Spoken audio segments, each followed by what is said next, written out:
Hello and welcome to another episode of India and Global Left. If you are new to the show, please smash that subscribe button. Also consider becoming a YouTube member, a Patreon, or donate small amount in the link given in the description box. But the least you can do is to like, share, comment, and watch the show. Without further ado, let me welcome former US Ambassador Charles Freeman. Ambassador Freeman is an American retired diplomat and writer. He served in the United States Foreign Service, the State and Defense Departments in many different capacities over the course of 30 years. Most notably, he worked as the main interpreter for Richard Nixon during his 1972 China visit and served as the U.S. ambassador to Saudi Arabia from 1989 to 1992. Ambassador Freeman, welcome back to India and Global Left. I'm glad to be with you. Much of the US press has been busy talking about President Trump's visit to the three Gulf states of Saudi Arabia, Qatar, and the United Arab Emirates. There is a lot to discuss there, from the US need to find economic allies to the Gulf states' own ambition to emerge as leaders in the region, to stabilize the regions, which brings us to U.S. relationship with both Israel and Iran. But if you could just start with your first impression about how you are reading this visit of President Trump in the Gulf states. Well, this is a repetition of the first Trump term, when the first foreign countries that he visited were also in the Gulf, Saudi Arabia. And I think it's explained by the nature of Mr. Trump. He's interested in two things: money and real estate development. And as you may recall, the famous bank robber Willie Sutton, when he was apprehended by the Federal Bureau of Investigation, was asked why he robbed banks. And he said, that's where the money is. And the Gulf is where the money is. It's also where a great deal of real estate development is. Of course, the irony is that while Mr. Trump is there, having visited Riyadh, now Doha, and Al Udeid Air Base in Qatar, and on his way to the United Arab Emirates, while he's looking at magnificent construction sites there and talking about exchanges of investment, the Israelis are completing the demolition of Gaza in a most horrible manner, and nobody's doing anything about that. So he also, of course, in the Gulf, will have talked to the leaders, to Mohammed bin Salman and others in Riyadh, because there was a gathering of the Gulf countries there. He will have talked to them about his negotiations with Iran. I think he really wants to have a rapprochement with Iran. He wants to be the one to make peace with Iran. Iran has been aggrieved by the United States for almost 75 years, and the United States similarly for about 40 years, 45 years, since the hostage taking during the Islamic Revolution of 1979. So this is a long-standing relationship of mutual animosity. It doesn't serve the interests, frankly, of either country. And the issues have been pushed by the Prime Minister of Israel, Mr. Netanyahu, primarily around the Iranian nuclear program, which he alleges is aimed at building a bomb. The intelligence services in the United States and in Israel both say that Iran has made no such decision. However, Iran, after the nuclear deal, which controlled Iranian enrichment and subjected it to rigorous inspection, was undone by Mr. Trump in his first term in office, Iran did begin to reprocess uranium to ever higher levels, and it now has enough uranium enriched to the 60% level to be able to build, we're told, about 6 bombs in a matter of days, not weeks or months, because the next step to weapons grade is very short, and Iranian centrifuges are now very efficient. So there is a reason to try to bring this animosity and the issue of the nuclear proliferation that Iran might present to an end. Unmentioned in all this, of course, is the fact that Israel developed a clandestine nuclear arsenal of considerable size. And the Iranians have prepared for the war that Prime Minister Netanyahu has long sought to foment with the United States by putting their weaponry and their nuclear sites deep underground, so deep that in the judgment of military experts, they could not be destroyed except with a nuclear attack. So this is a very dangerous moment. Mr. Trump in Riyadh said several important things. He said the United States had no permanent enemies. He said he wanted to reach a peaceful resolution of differences with Iran, but he also reiterated the military threat.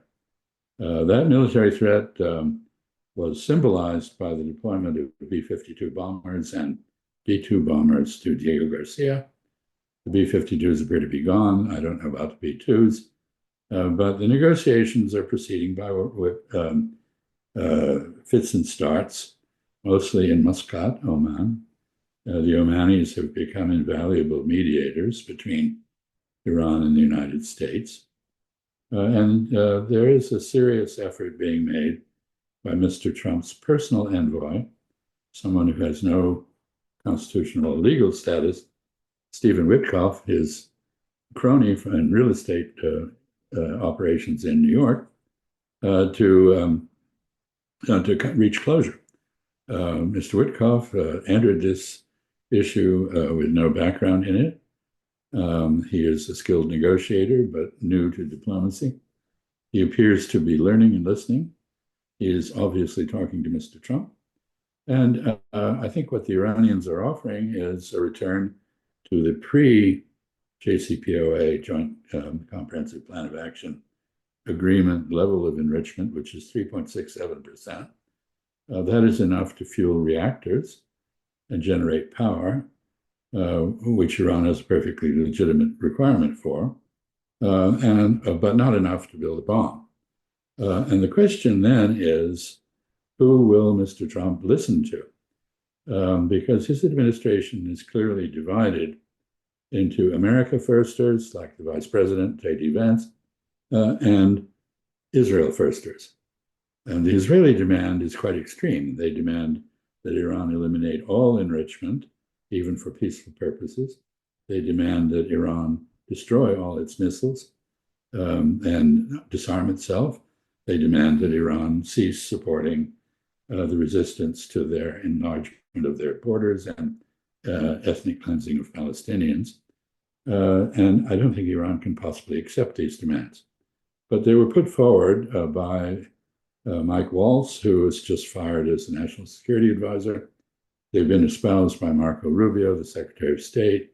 There's a faction in the Senate, Lindsey Graham and Tom Cotton and others who appear to endorse these extreme demands. So it's very hard to say what will happen. But I do think Mr. Trump, to go right back to your original question, I apologize for the length of my answer, but this is a very complex situation. Mr. Trump will have found in Riyadh and Doha that the situation in the Gulf has radically changed. Whereas in his first term, he was promoting the Abraham Accords, which were the nucleus of a proposed anti-Iranian coalition between the Gulf Arabs and Israel. Israel has now achieved hegemony in the Levant, and there is an incipient move between the Gulf Arabs and Iran to form a coalition to balance Israel.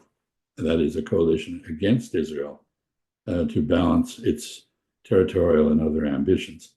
So there has been a rapprochement between Saudi Arabia and Iran, which had been mortal enemies in the past. The Saudi defense minister, Khalid bin Salman, the son of the king and the brother of the crown prince, Mohammed bin Salman, has been in Tehran speaking with not only his counterpart, the defense minister, but also with the supreme leader, Khamenei. So things are in flux. They are not what they were. And I'm sure that Mr. Trump will have heard in Riyadh and in Doha um, cautions from his hosts against a war with Iran, because they have absolutely no desire to be involved in such a thing and are effectively deterred by the Iranian announcement that they will attack Saudi Arabia or Qatar or UAE or any other country in the Gulf that aids and abets in American warfare on the Islamic Republic. So this is a very complicated situation. Everything is up in the air. We don't know what will happen. A great deal depends, as I said, whether Mr. Trump is true to his America First agenda or whether he embraces the Israel First agenda of the majority of his advisors. Do you think President Trump's decision to upend the global trade order in particular, but it also has serious ramification for the financial order, has pushed President Trump or the United States more closer, or let's say has made the United States more dependent on the Gulf states in West Asia, given his inability to strike concrete deals with Europe and Canada, and given it seems his continuation of hostilities with China, the United States does need alternative, reliable economic partners. And one of the suggestions is that the Gulf states have money, although a lot of times that money is exaggerated. Saudi Arabia, for instance, is now running a deficit. It has borrowed already 30% of its GDP. And with the oil prices down, it doesn't have a lot of money to pump. So there are lots of questions by Bloomberg and others about the $1 trillion pledge that they have made without giving us any detail. But it is also true that the deals of Boeing, for instance, in Qatar, Boeing has been going through a very rough phase, starting with the accident, but also long year-long strikes.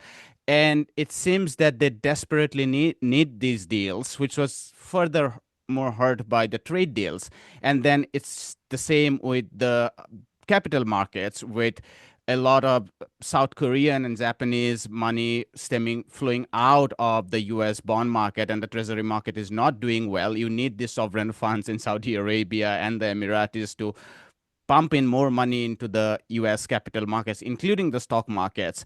Do you think that's a reasonable line of argument to say that the United States is looking to pivot towards West Asia now? I mean, I'm using that phrase given during the withdrawal of Afghanistan, there was so much talk about pivot away from West Asia to East Asia, which is, of course, a strategic thing, but I'm putting an economic spin to this. What's your thoughts on that?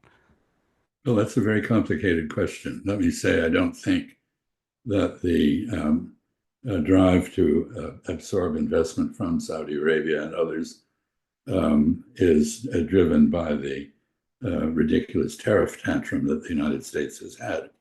I'll talk about that in a minute, but I want to say that I think there is an expectation, there is an exaggeration, if you will, of the wealth of the Gulf. It is one of two places where there is substantial capital available. The other is China. The United States has written off China for that purpose, foolishly in my view, but at any rate we have. And so if you want to prop up treasuries, if you want to help Boeing recover from its own mismanagement and make sales, this is a logical place to do it.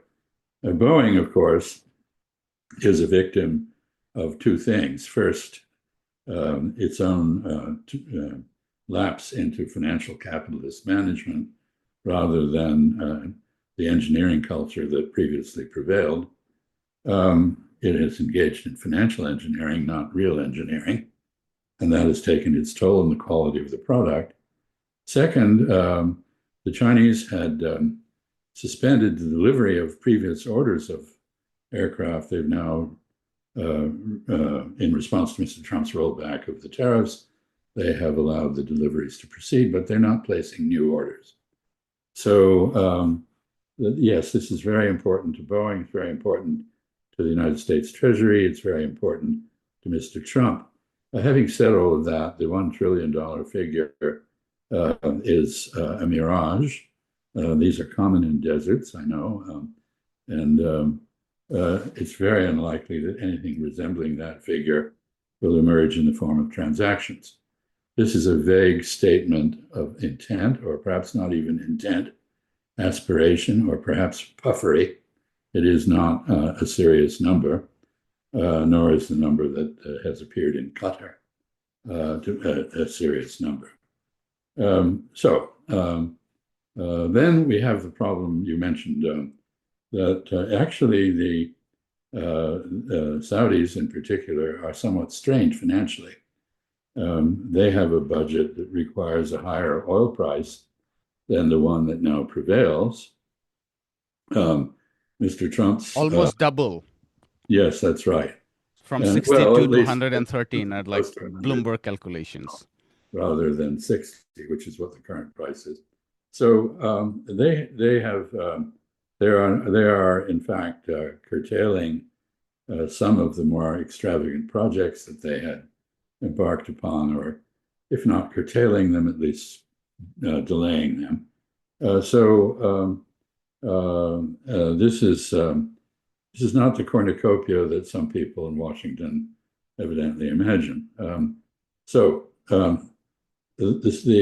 other thing that is important about this, however, is that, as I think you indicated in the opening part of your question, this is an example of the increased importance, agency, and independence of the Gulf states. This is a phenomenon that is occurring globally as the great power rivalry and the deference to great powers that characterized the previous era attenuate. We see middle-ranking powers, smaller countries, gain freedom of maneuver, diversify their relationships. In Latin America, this is characterized by some important writers as active non-alignment. That is an active balancing act between powerful countries. And this is happening in the Gulf. And so there's a need to compete here, the United States feels, with other countries, China in particular, India, Russia, some European countries, who have basically displaced American hegemony economically in the region. This is the logical target for Mr. Trump. And as I said, he likes money and he likes real estate development. And that's where these things are present. The Gulf states are also increasing their contacts with Russians and the Chinese. Of course, they have had a good and growing relationship with India for a while as well. So it's not that they're putting all their basket in the United States. No, they won't. They learned long ago, as this century began, and certainly after 2011, when the Arab uprisings occurred and Hosni Mubarak and others were removed from office, that American protection goes only so far, and that they did need to diversify their relationships. Their relationship with both Russia and China is relatively new. They had a relationship with neither until the Gulf War of 1990-91 made the establishment of relations necessary to retain UN Security Council support. But they've developed these relationships very extensively. China is now the largest trading partner for Saudi Arabia. It is a major commercial presence in the UAE also. It is a major purchaser of Qatari oil and gas. And of course, it has a very good relationship with Iran. And it has parlayed this into a mediation that produced rapprochement between Riyadh and Tehran, which I referred to. The Russians actually the Soviet Union had relations with the kingdom until in the 1930s. When they were broken off, they were restored during the Gulf War of 1990-91. And they too have led to a major partnership with OPEC plus one, working quite effectively to regulate oil prices to the extent that any cartel can. So you're correct. I think the relationship with India is also relatively new, except, of course, in terms of the Indian expatriate labor, Indian and Pakistani, South Asian, also Sri Lankan, that is ubiquitous in the Gulf. This is very important to India and to Pakistan and Sri Lanka because of the remittances that the labor force sends home, and also because of the skills in handling modern equipment and modern banking facilities and so forth that the Indians, Pakistanis in particular, acquire from working in the Gulf. So India has, however, a long history of important relationships with the Gulf, which most have forgotten. It was the Indian Army, not the British, who conquered the Trucial States, the little pirate kingdoms on the Gulf Coast back in the beginning of the 19th century. And it was the Raj, which conquered Iraq, not the British Army per se, an Indian army under a British command.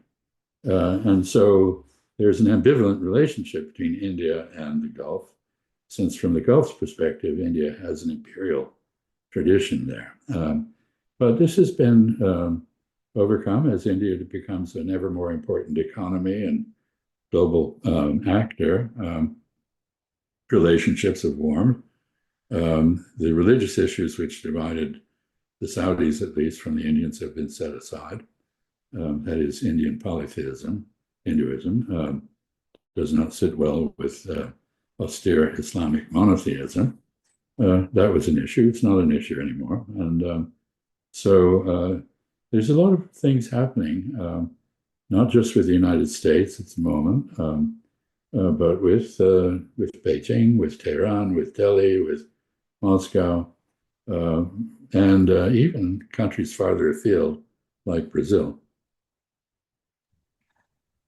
You said something very important, that the situation has changed from 2017, 2018, in the sense that the genocide and ethnic cleansing in Gaza has significantly, and the weakening of Hezbollah in South Lebanon. One can also add the fall of Damascus to al-Sarah, to that soup. And that means that Israel's strategic power has significantly increased in the region, which has meant that the rapprochement between Iran and the Gulf states have become all the more reasonable. And I think Yemen was an important piece here, because when the offensive, US offensive started, there was a lot of talks in the US media, particularly at Foreign Affairs, that this might go in the direction of a ground invasion. Of course, with the support of UAE and Saudi Arabia to back the IRG against the Houthis. I mean, these are fantasies, but these talks were there.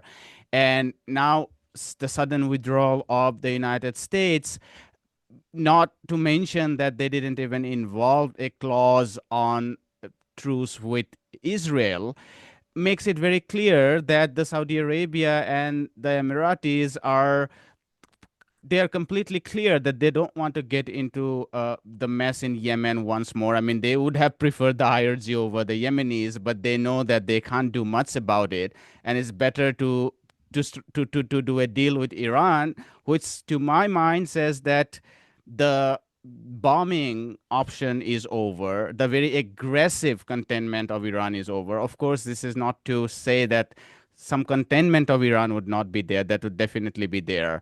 Can you talk more about this dynamic that is evolving but is also very unclear? There are very important trends at work here. Let me start with Syria, where President Trump has removed the sanctions, shaken hands with Ahmed Shara, who is, a man with a horrible past, but he's what we have in Yemen. This is an example of Trumpian realism, I think. But the fact that Israel has devastated Syria and basically deprived it of effective sovereignty and any defense against Israeli transgressions gives Iran and Saudi Arabia a common interest in rebuilding Syria, reconstituting it, perhaps even working with the Turks, who are the major force in Syria and who are in confrontation with Israel, to assure the reemergence of an independent, sovereign Syria, as opposed to the fragmented Syria that Israel has always desired. So this is important. Similarly, we see the Turks apparently willing to aid Hezbollah, despite the fact that it is Shia and was aligned with Iran, and Turkey is adamantly Sunni. So ideological differences are being overcome by reasons of state that apply to geopolitical developments. On the question of Yemen, let me make a couple of observations. First, this illustrates the ability of President Trump to make astonishing misjudgments and equally astonishing corrections of those misjudgments. Because as he ended the savage bombing of Yemen, which I don't think did the United States any good internationally, reputationally, quite the opposite. It simply dramatized the bravery and resolve of the Yemenis to do what the Genocide Convention requires all countries to do, namely oppose genocide. They're the only ones who have actually been willing to put their lives on the line to do that. Mr. Trump praised them for their resolve and steadfastness. And as you indicated, he did not insist that they end the Red Sea blockade against Israel. They will not attack American ships anymore, but they will continue to bombard Israel with missiles on an occasional basis, at least, within their capacity. And the land-based sea blockade that they have initiated, which is unprecedented, by the way, will continue. So any vessel proceeding to or from Israel or carrying goods in the direction of Israel or owned by the Israelis will be subject to attack. And so in addition to illustrating Mr. Trump's ability to recognize errors and change his mind and the policy, this is part of a broader pattern in which the United States appears to be declaring a measure of independence from Israeli guidance. So we have the issue of Syria, which I mentioned, going against the Israeli government's desire for a fragmented, prostrate Syria. Apparently, Mr. Trump wants to see Syria reconstituted and rebuilt. The issue of a ceasefire in Gaza is now a matter of contention. First, both because Mr. Witkoff initially negotiated a ceasefire with Israel and Hamas, and Israel subsequently broke that agreement. I think Mr. Witkoff is now aware that there's a regular pattern of Israeli disregard for commitments that it has made. And now we have an issue where Mr. Trump says there will be humanitarian aid delivered to Gaza by Americans under American supervision, not Israeli. And in the meantime, the Israelis are building distribution centers that the Israeli military proposes to operate. So we're at odds there. And then there's the issue of Yemen, where Israel was not informed about the negotiations and was not included in the result. And finally, we have the Trump visit to the region for the first time, excluding a drop-in on Israel, going to Saudi Arabia, Qatar, and the United Arab Emirates only. So these are very important indicators of some degree of distancing between the Trump administration on an America First basis and the government of Israel. How far this will go is impossible to predict because the domestic Zionist lobby is so powerful. We see, for example, members of that or beneficiaries of that lobby financially in the Senate, Lindsey Graham, Tom Cotton in particular, arguing against a deal with Iran. Obviously encouraged to do that by the lobby. Which is, despite being unregistered, a foreign policy arm of the Israeli government. This is a very interesting development. How far it will go, we don't know, but it reflects Mr. Trump's aversion to being manipulated. And Mr. Netanyahu is the manipulator par excellence of American politics, and he's publicly declared that. I don't think Mr. Trump enjoys being manipulated. We've seen opening up of some glimmers of hope in the case of Ukraine-Russia relationship, but then it seems like it ended up in nowhere, at least for the moment. Let's not write off history or close history. It's still evolving, but we've seen these kind of hopes and President Trump responding to that, but then again, it ending up in nowhere. So how hopeful are you about these? At the moment, President Trump choosing a Witkoff over a Walz, or his ability to now bypass Israel, making this visit to the Gulf states. Even within the Abraham Accord, there was there was the condition that they would have to accept good relationship with Israel. That was all bypassed, making the hostage deal directly, because 2 months earlier they refused to do that, thinking about 24 Israeli hostages who would be in a negative consequence if the U.S. goes ahead with Hamas directly making this deal, and as in Yemen making the deal directly. How hopeful are you?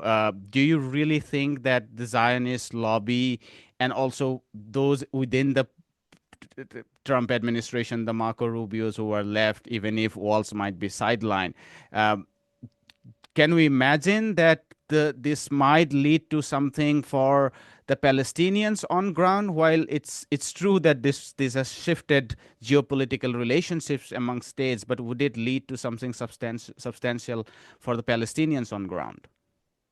It's uncertain, of course. I would say that Mr. Witkoff's encounter with the Israeli government has soured him quite a bit on it. I mean, he has publicly stated that the government chose land expansion and war over release of the hostages, which is true, but not music to the ears of the Netanyahu government. He is also, and his colleagues, by directly negotiating with Hamas, have shown that you can negotiate with Hamas, that it will keep its word, that you can make progress. And basically, this is nothing that should surprise anyone. If you are going to resolve a problem, you have to talk to the people who make the problem or who are the problem. And only then can you solve the issues. Indirect talks have their use, perhaps, but they are inherently insulting and delegitimizing, and they limit what each side can learn from the other. That breakthrough there shows that peace is possible with the Palestinian leadership in Hamas. Of course, we're a long way from that. Let me say that Mr. Trump's characteristic approach to negotiations has two elements. One is outrageous threats, and the other is excessive optimism intended to boost the prospects of success in the talks. And we've seen both of these in every context that you mentioned. Let me talk about Ukraine for a moment. The Trump administration entered its negotiations in Ukraine having inhaled the American propaganda and British propaganda about it, and misunderstanding the nature of the issues involved. From the Russian point of view, there was a rebuff to any diplomatic resolution of Russian concerns, which led to Russia implementing an ultimatum in February 2022 by invading Ukraine. And the Russian objectives have always been clearly stated, but the West has preferred to attribute other objectives to Russia. Russia does not want to conquer all of Ukraine. It has never argued that it should. It has spoken nostalgically about Ukraine as a cousin country, a nation that is very closely aligned with Russian history and identity. But this does not translate into the alleged desire to reconstitute the Tsarist regime or the Soviet Union or whatever. So Russia has had three objectives, always. First is not first, but first to be mentioned perhaps is the protection of the Russian-speaking minority, 29% or so, in Ukraine from forcible assimilation and denial of cultural and linguistic rights. The Russians sought at Minsk and obtained, apparently, at least in theory, an arrangement similar to that for Quebec, that in the Donbass, Donetsk and Luhansk, at least, the Russian speakers would have the right to use their own language for education of their children and to communicate with the local authorities, while Ukrainian would be the national language. So this is a major concern, but that's been taken off the table basically because the Russians have now incorporated the Russian-speaking areas into their own country, not recognized internationally, but it's in the Russian constitution. And there might be some bargaining over where the boundaries are, but that's about it. Ukraine is not going to get those oblasts back.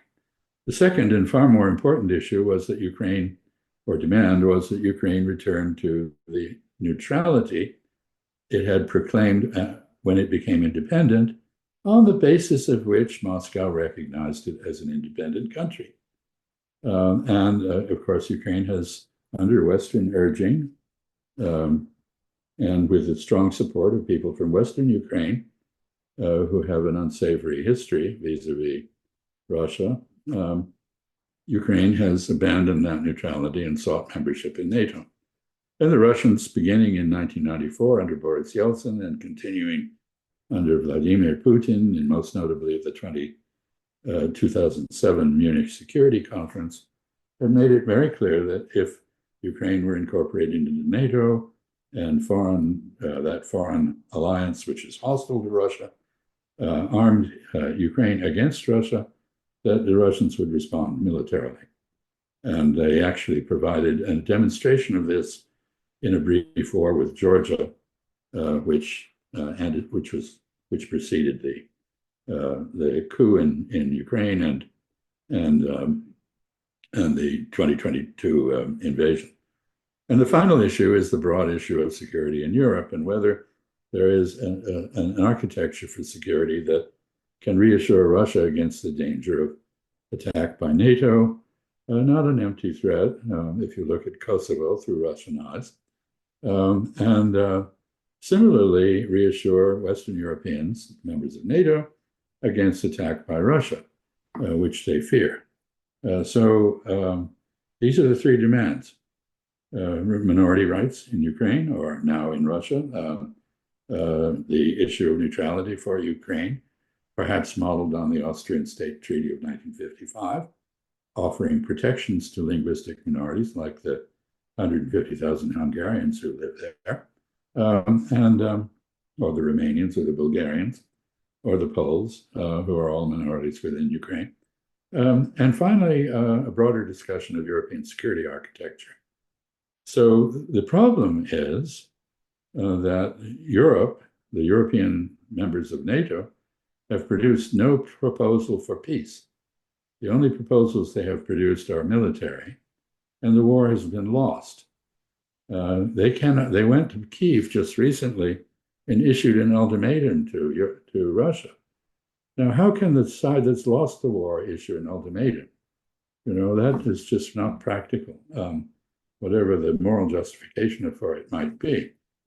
So what we have now is quite a complicated situation. The Trump administration is learning that its vision for a negotiation with Russia needs to be amended and corrected. They have learned that part of the problem is Zelensky and his refusal to talk to Russia. And we have just seen a publicity stunt by Mr. Zelensky proposing that he personally go meet with Vladimir Putin in Istanbul. But this is not how negotiations on complicated issues proceed. The summit is where agreements are ratified. It is not where they are designed. And so we now have negotiations, or at least discussions going on between Ukrainians and Russians in Istanbul at a lower level. And that is entirely appropriate. And what is unclear now is whether those lower level discussions can achieve the progress necessary to return to something like the March 2022 agreement in principle in Istanbul between Ukraine and Russia, by which Ukraine gave up joining NATO, proclaimed neutrality, said it would declare neutrality. The Minsk Accords would have been reinstated, and the issue of a broader discussion of security in Europe was not addressed, but was implicit. So can we get back to that? There are over 1 million dead people who've been sacrificed because of the unwillingness of the West, basically, to allow that agreement to proceed. Can we now resurrect something like that? There have been changes. Russia's not going to give up the territories it's taken. So the Minsk Accords are obsolete. But the rest of it is still an issue. Can we reach some understanding on that? This is not going to be an easy or quick process. The notion that you can solve this war in one day, 24 hours, was always preposterous. We would be lucky to solve it in a year. And in the meantime, I should add, there will be no ceasefire because the Russians are advancing. And if there is a failure to reach agreement, Ukraine risks losing not just the remainder of the 4 oblasts or the 3 oblasts that Russia does not completely occupy at present, that is Donetsk, Kherson, and Zaporizhia, but also perhaps Odessa and the entire Black Sea coast. The stakes are very high. And I think Mr. Trump's desire to save Ukraine from obliteration and to save people from being killed is entirely correct. What remains to be seen is whether the people he has appointed and empowered can actually produce such an agreement. Out of the 4 stakeholders in Ukraine, Ukraine, Russia, United States, and Europe, 2 have not more or less changed their attitude. One is, of course, Russia, because they have won the war. The United States and Ukraine have changed their positions. The United States has significantly changed its position from Biden to Trump. And Zelensky, who was once completely unhinged, now are saying that he is even willing, he's excited or desperate, let's say, to meet President Putin, and he actually didn't like that President Putin didn't go to Istanbul. In fact, instead he sent the low-level officials, as you said. But let's assume he has expressed optimism about a possible ceasefire, starting with a ceasefire. And just for the sake of an argument, if we say that I think the Ukrainian neutrality is now very much a reality. The questions are more about how much Ukraine would be demilitarized, and there would be some questions about further security arrangements, but even the questions about the oblasts are also more or less settled. But my question to you is, if Ukraine is able to push forward these talks with Russia, I'm pretty sure the United States would quickly endorse it, given President Trump's restlessness about a deal, and Russia will take it. Does Europe's inability to adapt to the new reality on ground, as they are still talking about enlarging NATO, supporting Ukraine militarily, and so on and so forth? Does that even matter in the event of Ukraine, the United States, and Russia being able to come to a deal? No, I think they will have to accept a fait accompli. That is reality. In the meantime, of course, they're very disturbed by the removal of the American security blanket that they've huddled under for the past 80 years. For the past 80 years, they basically defaulted on defining their own European order and allowed the United States, or encouraged the United States, or taken pleasure in the United States doing that for them. And the United States is apparently, under Trump, no longer prepared to do that. So we see an expansion of military budgets. We see very disturbed domestic politics on this issue, with Germany very divided among its various political parties, now under a very unpopular new chancellor, who's quite warlike. And we have a similar situation in the UK with the Labour Party, very warlike. UK may be less divided on Russia, though, than Germany. Well, no, the British have always, since the 19th century, the Crimean War and the Great Game in Asia, they've been very Russophobic in their behaving, consistent with that history. But anyway, I mean, the reality is that if you look at what's happened in Ukraine, Russia has made a very slow slog into taking Ukrainian territory. It has shown no ability to go beyond Ukraine and attack anybody. And so all of this business about, fear of the Russians turning up again in Paris as they did after the Napoleonic Wars is just nonsense. And anyway, but the fear of Russia is a justification for military Keynesianism in Germany and breaking the austerity that Germans have traditionally insisted on. And it's an excuse for French efforts to reassert French leadership in Europe. And so, as I said, it conforms to British tradition. So, but in the end, the British Army is about 70,000 people. They can fit in a football stadium.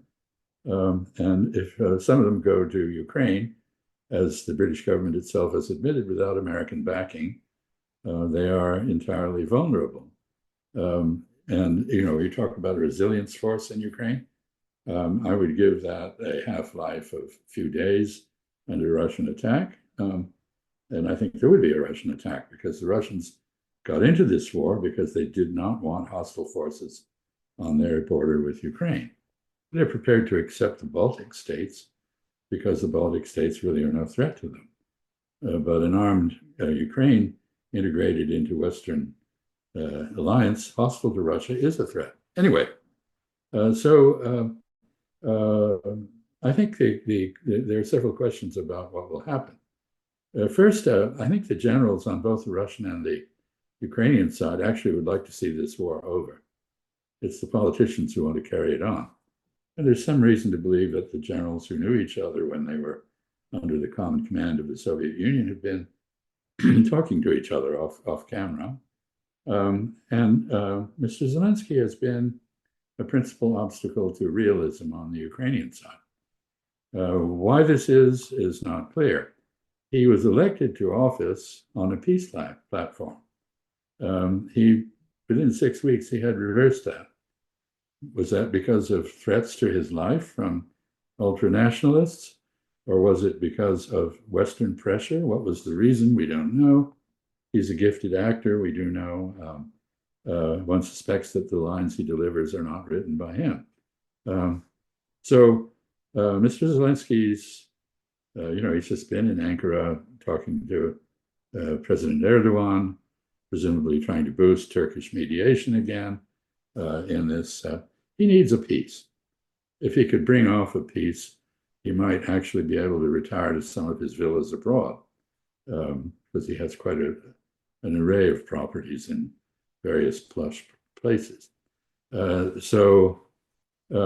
one thing that is very important here, and which illustrates the fecklessness of the Europeans, their internal divisions, their inability to come to any conclusion, except the easy one of continuing military action, is that the issue of Ukraine joining the European Union has not been objected to by the Russians. It's not an issue for the Russians. It's an issue for the EU. The EU, however, is not talking about how to accommodate Ukrainian agriculture when the French farmers are against it, or how to deal with Ukrainian corruption, or the fact that Ukraine is now a dictatorship rather than a democracy, or the damage that has been done to Ukrainian industry, the fact that Ukraine is the poorest country in Europe and would require enormous subsidies from other EU members. All these things should be being talked about. They're not. They're not being talked about. So the one area where Europe might act responsibly, they're not acting responsibly. They're evading the issue. And so my answer to your question is yes, the Russians have always thought that the key to resolving this issue was not in Brussels, but was in Washington and to a lesser extent in Kyiv. And Mr. Zelensky issued a decree making negotiations with the Russians illegal, but he has now ignored his own decree, and they are in Istanbul, presumably preparing for a negotiation. This is not a hopeless situation. I mean, the pressures for a peace are very high. And I think Mr. Putin wants one. I think his military want one. But they want one on terms that satisfy the reasons they went to war in some measure. How much, we don't know. That's a very interesting point, that Ukraine it might be a liability to the European Union if it joins it, and so it's not a given. Sometimes that's what the NATO makes it appear, but it's the Europeans. You can look at the position of Viktor Orban in Hungary. He's against both European Union membership for Ukraine for various reasons, and many, including, I think, primarily the deprivation of Hungarian Ukrainians of the right to use their own language in the way that the Russian speakers have been denied it. But he's also very much aware that a Europe divided between Russia and another bloc is a Europe that can't have peace and stability, and that there must be that Russia, as a great European power, needs to be part of the equation. It needs to be part of the councils that keep the peace in Europe. And Ukraine, as an obstacle to that, is out of favor in Budapest. So I think Europeans need to wake up and realize they're very likely to be outflanked. They should want to be consulted, and they will not be consulted if they have nothing useful to say. Yeah, I think the security dimension is a big part of European division. It's whether to move towards a relationship with Russia where that secures their security interest, or whether to stick with the NATO agenda. I think that is a very divisive thing in Europe. But what I think you additionally added is that even from the economic aspect of Ukraine's induction into European Union, it's not a simple thing, given, as you said, the interest of the French farmers with Ukrainian agriculture, given the French farmers are already not very happy. They're agitated because there is price depression, government procurements are not enough, and so on and so forth. They're always unhappy. They're always unhappy, yes. And they're very prepared to do something about it. I want to make an important point about security, and that is Ukraine doesn't need a security guarantee against invasion by NATO. It needs a security guarantee from Russia against Russian action against it. And the way that it can achieve that is through neutrality and a broader agreement in Europe in which Russia has incentives to lay off Ukraine. and let it develop in its own way. And Russian position, formally at least, is that they're quite prepared to do that. And again, I refer to the Austrian State Treaty of 1955, which at the height of the Cold War resulted in the establishment of an independent, neutral Austria with guaranteed respect for the rights of minorities.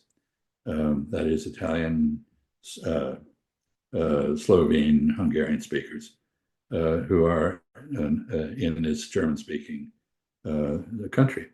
And that has worked out very well. Austria has become a very prosperous, quite democratic country, and it has not joined any bloc, but it is, of course, associated with the rest of Europe very closely, integrated in the economy of Europe. So this is the sort of future that Ukrainians should want. And I think Europeans, Americans, Russians would benefit by helping them achieve it. I wanted to quickly ask you about Turkey's ambition in West Asia, because it seems to me with the change in regime in Syria, Turkey's ambition in West Asia has significantly enhanced, given they are the chief patron of Ahmed al-Sarraj's government in Syria. So what we are effectively seeing are three big players: Iran, the Gulf states collectively, but there is also now Turkey in the equation. And Turkey is taking these steps for its emergence as a geopolitical leader, like from arranging talks in Istanbul between Russians and Ukrainians, um, to even threatening Israel sometimes in its scramble for more land in West Syria. But my specific question to you is, what do you think would be the dynamics between the Gulf states on one hand and Turkey on the other hand, in West Asia, and I think Syria is an important piece there, because throughout the civil war it was not just Turkey. The Gulf states poured in a lot of money, a lot of weapons, and a lot of ideological material. I mean, some of that ideological material might be less relevant now, given Prince Salman seems to be less inclined towards them. But there, that has always been in the project. So I wonder how Syria would be forced to balance these pieces, but Turkey and the Gulf states in particular. What your thoughts are there? Well, I think, as I said, the Israeli devastation of Syria, the destruction of effective Syrian sovereignty, and the achievement of hegemony in the Levant by Israel give Iran, the Gulf states, and Turkey a common interest in reconstituting, rebuilding, and restoring Syrian sovereignty. And so you're seeing that come into play with positive discussions between the Saudis and the Iranians, for example, about Syria. I mean, unthinkable a while back, they were contesting influence there. Now they have an interest in exercising influence to buttress the Syrian state against Israel. They share that interest with Turkey, and we've seen, as you indicated, we've seen close encounters of an unfriendly kind between the Turkish Air Force and the Israeli Air Force in Syrian skies. The same thing, as I mentioned, also applies to Hezbollah, which Turkey is now prepared to apparently assist. Iran is no longer able to do that because of the devastation of Syria and the inability to reach Hezbollah directly with assistance of one sort or another. Also, the PKK, I wanted to add. PKK has I sent think no I signs. want to mention that too. Of course, Syria, that is a major development. 40 years or so of insurgency in Turkey have ended, apparently, with Abdullah Öcalan being released and his party in Turkey disbanding. There is a process in place in northeast Syria by which the Kurdish group there are being integrated into Syria with Turkish backing. They would prefer to be independent, but that is no longer an option now that the PKK has dropped out. So So we see a Turkish, not hegemony, but a sort of guidance for political reconstruction of Syria going on. This is all really rather interesting, and it does it illustrates a point, which is that Israel, after whatever it is, 78 years, I guess, of existence, has yet to 77 has yet to make any friends in the region. We see the American influence, which has secured Israel. For example, the Camp David Accords, they are pretty shaky now because of Israel's seizure of the Philadelphia corridor, the border between Egypt and Gaza, in direct contravention of the Camp David Accords. We also have seen the Egyptian Air Force replacing its F-16s with Chinese J-10Cs, something really rather extraordinary. I don't think that has happened anywhere else. And of course, in the India-Pakistan conflict, the J-10Cs acquitted themselves rather well. Egypt seems to be drifting out of the American orbit slowly. Jordan, of course, is beleaguered, very much agitated by what is happening, by the atrocities the Israelis are committing in the West Bank, and by the effort to displace more Palestinians to Jordan. I think we have a last observation on the Israeli situation. There are two things going on. One is Israel is falling apart internally. You have the hostage families at odds with the government, the intelligence apparatus at odds with the prime minister, the military at odds with the cabinet, the business community decimated by bankruptcies, the soldiers fatigued and demoralized, suffering from post-traumatic stress disorder, and refusing to report for duty when called out. You're getting a 40% turnout now when you call up the reserves in Israel. You also have massive emigration. It's not clear how permanent it is. The Israelis only count permanent immigrants, so they understate the problem considerably. But many Israelis no longer have faith in the future of their country. So this contrasts with the extremist cabinet's sense of triumph. It's destroyed, it's decimated Hezbollah, it's devastated Syria, it's on the verge of taking over Gaza. It believes in driving the Palestinians out of the West Bank and annexing Palestinian land directly, which they just did. I mean, they're acting in complete defiance of the entire international community, including Washington. So you have a disconnect. The questions about whether Israel will not follow the example of the two Christian kingdoms in the Middle Ages that lasted, 80 years or so, and then evaporated when they lost the foreign support that was essential to their continued existence. So this is one thing. Second thing is the effort to displace the Palestinians proceeds. Mr. Trump is talking about taking over Gaza and the management of it. Some of his people are actively pursuing homelands for displaced Palestinians. Lovely places like Equatorial Guinea, Angola, Somaliland, Rwanda, Libya.